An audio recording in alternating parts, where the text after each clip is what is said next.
ಇನ್ನು ತುಲಾರಾಶಿಗೆ ಹೋಗೋಣ. ತುಲಾರಾಶಿಯವರಿಗೆ ವಾರದ ಆದಿಯಲ್ಲಿ ಹೇಗಿದೆಯಪ್ಪ ಅಂದರೆ ವೃತ್ತಿಯಲ್ಲಿ ಗೌರವ, ಹೆಚ್ಚಿನ ಲಾಭ, ಕೃಷಿ ಆಹಾರ ಕ್ಷೇತ್ರಗಳಲ್ಲಿ ಲಾಭ ಬರತಕ್ಕಂಥದ್ದು, ದೈವಾನುಕೂಲದಿಂದ ಸಾಧನೆ, ಔಷಧ ಕ್ಷೇತ್ರಗಳಲ್ಲಿ ಲಾಭ, ಇದೆಲ್ಲ ತುಂಬ ಚೆನ್ನಾಗಿದೆ. ಮುಖ್ಯವಾಗಿ ಇನ್ನು ಏನು ವಿಸ್ತರಿಸಬಹುದು, ಇನ್ನೇನೇನು ಫಲ ಇದೆ ಅದನ್ನು ನೋಡಿದ್ರೆ ನೋಡಿ, ಕರ್ಮಾಧಿಪತಿ ಧನಸ್ಥಾನದಲ್ಲಿದ್ದಾಗ ಕಾರ್ಯಗಳಲ್ಲಿ ಒಂದು ಕೌಶಲ್ಯದ ಜೊತೆಗೆ ಧನ ಲಾಭವೂ ಬರುತ್ತೆ. ನೀವು ಮಾಡೋ ಕೆಲಸಗಳಲ್ಲಿ ಒಂದು ವಿಶೇಷ ಹಣಕಾಸು ಸಮೃದ್ಧಿ ಉಂಟಾಗ್ತಕ್ಕಂಥದ್ದು ಇದೆ. ಮತ್ತು ಒಳ್ಳೆಯ ಸುಗ್ರಾಸ ಭೋಜನ, ಇಷ್ಟ ಭೋಜನ ಅಂತೀವಲ್ಲ, ಯಾವುದೋ ಶುಭ ಸಮಾರಂಭ ಮತ್ತೊಂದು ಮಗದೊಂದು ಇಂಥವುಗಳಲ್ಲಿ ಪಾಲ್ಗೊಂಡು ಮೃಷ್ಟಾನ್ನ ಭೋಜನ ಸಾಕಪ್ಪ ಅನ್ನುವ ಹಾಗೆ ಸಮೃದ್ಧವಾದ ಚಂದ್ರನಿಂದಾಗಿ ನೀರು, ಜ್ಯೂಸು ಮತ್ತು ಆಹಾರ ಇವುಗಳಲ್ಲಿ ಸಮೃದ್ಧಿ ಬರುತ್ತದೆ. ಮತ್ತು ಮಾತು ಮೃದುವಾಕ್ ಶುಭದೃಕ್ ಅಂತ ಹೇಳಿದೆ ಚಂದ್ರನಿಗೆ. ಹೀಗಾಗಿ ನಿಮ್ಮ ನೋಟ, ನಿಮ್ಮ ಮಾತು ಎರಡೂ ಕೂಡ ತುಂಬ ಹೃದಯವಾಗಿರುತ್ತೆ, ಇನ್ನೊಬ್ಬರಿಗೆ ಹಿತವಾಗಿರುತ್ತೆ, ಸ್ವಲ್ಪ ಕೂತು ಮಾತಾಡಲಿ ಅನ್ನೋ ಹಾಗಿರುತ್ತೆ. ತುಲಾರಾಶಿಯವರಿಗೆ ಅಂಥ ಒಂದು ಶುಭ ಫಲ ಇದೆ.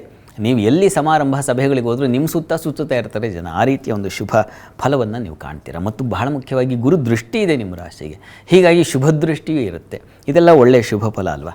ಹೀಗಾಗಿ ತುಲಾರಾಶಿಯವರಿಗೆ ವಾರದ ಆದಿ ಹೇಗಿದೆಯಪ್ಪ ಅಂದರೆ ಒಂದು ಬಂಗಾರದ ಫಲ, ಸಮೃದ್ಧ ಫಲವನ್ನು ಸೂಚಿಸ್ತಾ ಇದೆ. ಅಲ್ಲಿ ಸಪ್ತಮದಲ್ಲಿ ರವಿ ಬೇರೆ ಇದ್ದಾನೆ, ಹೀಗಾಗಿ ಜನನಾಯಕತ್ವ ಸಿಗ್ತಕ್ಕಂಥದ್ದು, ಆಡಳಿತ ಅಧಿಕಾರ ಬಡ್ತಿ ಇತ್ಯಾದಿ ಸಿಗ್ತಕ್ಕಂತಹ ಸಾಧ್ಯತೆ ಸೂಚಿಸ್ತಾ ಇದೆ. ಹೀಗಾಗಿ ಒಂದು ರೀತಿಯಲ್ಲಿ ರಾಜಫಲ ಆ ರೀತಿಯಲ್ಲಿ ಇದೆ ತುಲಾರಾಶಿಯವರಿಗೆ ವಾರದ ಆದಿಯಲ್ಲಿ. ಚೆನ್ನಾಗಿದೆ. ವಾರದ ಅಂತ್ಯ ನೋಡೋಣ. ವಾರಾಂತ್ಯದಲ್ಲಿ ಕೂಡ ಚತುರ್ಥದಲ್ಲಿ ಸಂಚರಿಸ್ತಾನೆ ಚಂದ್ರ, ಹೆಚ್ಚಿನ ಪಾಲು. ಹೀಗಾಗಿ ಸಹೋದರ ಸಹಕಾರ ಆಗಬಹುದು, ಕೃಷಿಕರಿಗೆ ಹೆಚ್ಚಿನ ಅನುಕೂಲ ಆಗಬಹುದು, ಸ್ನೇಹಿತರಿಂದ ಸಹಾಯ, ಬಂಧುಗಳಿಂದ ಸಹಾಯ, ಪ್ರಯಾಣ ಸೌಖ್ಯತೆ, ವಾಹನ ಸೌಖ್ಯತೆ ಅಥವಾ ವಾಹನ ಖರೀದಿಯ ಆಲೋಚನೆಗಳು, ಅವಕ್ಕೆ ಬೇಕಾಗಿರ್ತಕ್ಕಂಥ ಪೂರಕ ಚಟುವಟಿಕೆಗಳಿಗೆ ಬೆಳವಣಿಗೆ ಆಗ್ತಕ್ಕಂಥದ್ದು, ಈ ರೀತಿಯಲ್ಲಿ ತುಂಬ ಚೆನ್ನಾಗಿದೆ. ಮನಸ್ಸಿಗೆ ಒಂದು ಹಿತವಾದ ವಾತಾವರಣ ಇದೆ. ಈ ವಾರ ಹೆಚ್ಚಿನ ಪಾಲು ತುಲಾರಾಶಿ ಗಮನಿಸ್ಕೊಂಡ್ರೆ ತುಂಬ ಸುಖವಾಗಿರ್ತೀರ. ಇಷ್ಟು ಸುಖ ಹೇಳಿದ್ದೇನಲ್ಲ, ಇದರಲ್ಲಿ ಒಂದು ಎಷ್ಟು ಪಾಲು ಬರುತ್ತೆ ನಿಮಗೆ ಅಂತಂದರೆ ಒಂದು 50 ಭಾಗ ಚೆನ್ನಾಗಿರ್ತೀರ. ಇನ್ನು ಉಳಿದ ಹಾಗೆ ಇಲ್ವಾ ಕಿರಿಕಿರಿ ಅಂತಂದರೆ ಇದೆ.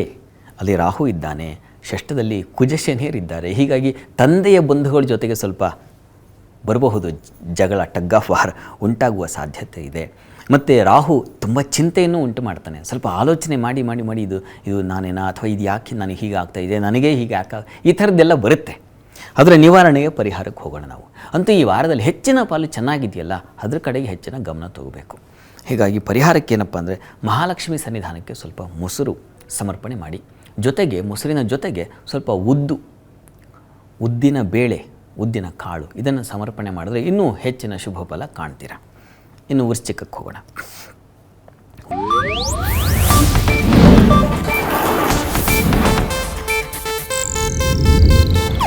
ಇದು ಏಷ್ಯಾನೆಟ್ ನ್ಯೂಸ್ ನೆಟ್ವರ್ಕ್ ಪ್ರಸ್ತುತಿ.